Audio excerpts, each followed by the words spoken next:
kako fari lema ne wadi mahota wandane Hamadi wanni do hamme ka jinno wiidi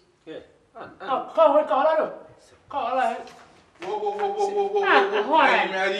mi ari bille buubi di min famen onon do baso don tan ko era pourtant minen to no hop sa so waktu yini tan min jara so ga ci par mais ici si Allah min dara tan ya ma ko si ton ko era tan non minen to ko era tan ko pom baso ra ko era parce que era ko kambe era to ben nam jara ko mata ko wol batin ju ka hokkamo ka ga fi gam ah ma dene ma da watti badda hay ko fi ma to joni gati kada ka am dara wuti jan bolla wala wuti jan bolla de wutti ma ewo an kawma sono do wutti dañi warna wutti ma ko halta he onon kam mina jet walla an abu an horan mo ko batta be do jonti wala abu mo ray o wana amadi ko abu watta yam Hamad horan ko buji on règle ça c'est pas possible yimbe mi anda fo beere pour que itinede kumtare ma bangi billahi be pourant humtidade yimbe be holben non n'importe quoi be holben mar ko wona min cadre amaro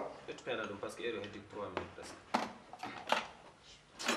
dum de woni korka e najore mum dañi an o sa ñaami an dum bay wonde fel heddi s'il te plaît ñaami dum won andani seydi an ko am fiara dum do kaw café ça dit to go nitera hey o kam café o doucement de faire doucement sérieux min dum wala dum jale tan yimbe mi anda fo beere no be taga beere esa mi najet sugar won jare tan ilde dum sukabe kumta sudon dum ko barali on luko jama indo jumul falde jama foto a hore tan sette moko may d'accord ero yoni dete de 45 dete tamrosi he yo dalti allah bi ko sumto bi ko amonto to ko fula dum kawre allah la ko kaw sumto bi ko amonto wala risque aftot bismillah ay suka yettu ay suka onamda c'est bon he ono ngal bon ndero ko nyam ndir dongo koy mon ko koy ha ono ko leera mo be joddo ko fonno wala hunu goddo imbécile on cikko don lo ko boîte wala ko resto ala in waytan no juma an suuf ono ngada suukar non c'est bon sese ngo wandu wallahi ngo wandu sese wallahi ndiya mera opul lawol mum Comment c'est ça? an suukar atan dum odo Problème. den fal mo nga suukar raga La fille de l'euro Koorka ne woni 1 mois. So woni no 2 mois 3 mois mo jani de. min ko mi naj ma de tunyama kan nyalude horde tampi comme ça ko ray kumba bi yalla wadi ma far bismillah Nene mi fera ma ka wala? Hein? dum nyami ke fu wallahi rejuma jogo ko dokdi an mun fo me ma hen ha mun fo me ma hen ko ndiyam sere de Ya bat Koorka. Ya Allah. Koorka ga ko mbere mo Koorka. Ni wawan. ya du bokku ni ko hodon mondu gonmi awle fofey an tin ara ko kula do ana nyami fof an hala ko halimi ko sida jam warta ga imbécile amedi jam warta na wari nyam 5 nyam fudden tri du hawri ma du wula ala sarzaran an do wona jeer sakara ndugga estir goril dum dem yaro ma jibin jam faut manger neddo nyallo horde gil subaka ha futuru yona ronka yardude hakkille mudum yimbe ne mayno buubi kuudeji ni wala han ala maya ma goto goto jettere walla ko lendirta nda te an hay beera wadanta tegudo sayida be yidi wallahi sayida min be yidi ala ka Allah danda imbécile maman Même moi merci. maman Je vais y aller. Mbadam ya ndax suut. maman Sa ngara. Keleka Ko wi Keleka. ka jelludo kaw wona den dan no gurna wa continue d'accord wadde may tan so wa ko c'est malama tu sais très bien dam no gurna sen continue detta nena min bandiraga dam dewel gello min detta min luyagal min gokki yalla gidi vol 20 heures benne jettubi joni on a tissé 8 mon boy hurtade hittade conno mbur Pontati se wiyete ko Abou. Sabu ni inde mukkum fima abayde Pontati. On dirait mballe. Ay mburo ngaddara do. On piyata. Ngala wadi jodi mala wawde jogibe. On ngala wawde jogibe. Wonde Keleka ko woyri.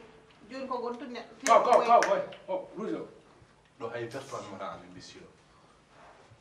Mo yende. Waddi ko ƴewte tan. Ñamda ƴewete. Am ka mi ngira gilo. Ka mo ngira gilo. C'est ça. Eh? Ani. Ni do perta hay inde ma. Perta. Manda o Keleka. Wana neddo wona pondu. Ani. Bingel mum. Ala. Keleka kau nak ada Fadam ma bubu la xarma. afikam yo afikam ala Keleka ke Wop sabar la wop. Ala sur ko gon jogi be ngurdu bam.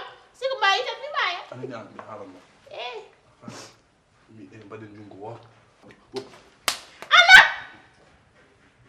Wop ani yumma be hatta yumma wala feesun hajide man keda kala man ko. Ka kelma balla yumma. E jo merci.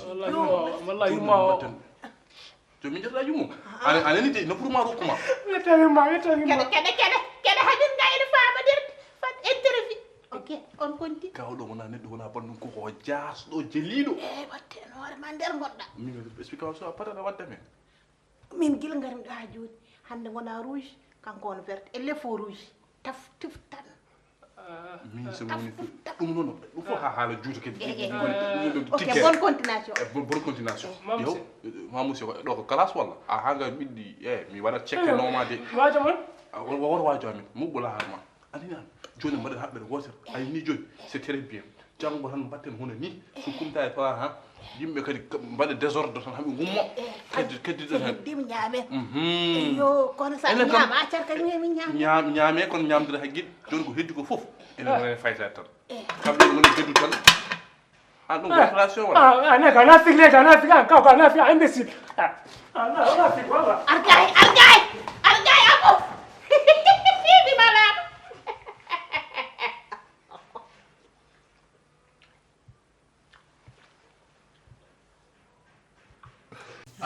Keleka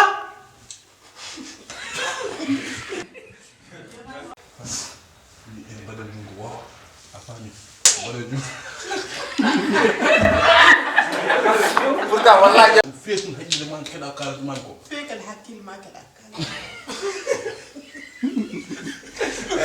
Koorka nani somdu yurmende hewndu baraj Koorka ko farilema ne waddi ma hota wondane gantuji mo naflu ganni yoda inna mal a'malu biniyati usta bakatuji bede baraji ma shahru ramadan itande foko lewru gi jangon be tawtoraka dum